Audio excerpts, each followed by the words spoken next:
าฝูงข้าทั้งหลายนบน้อมไหวเทพาเกียนไทยอินพรหมยมมาลาสาธิลากับทั้งนางนาดน้อยเมฆลา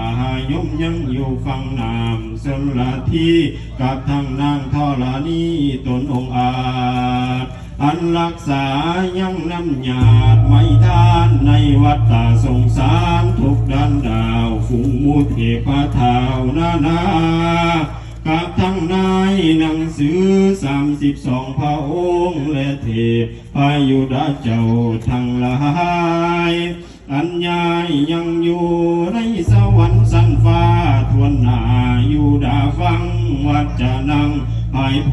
ธิ์ทั้งแสนโกฏจักรวาลทั้งป่าหิมพานต์ทุกแห่งทุกแหล่งลาผู้พา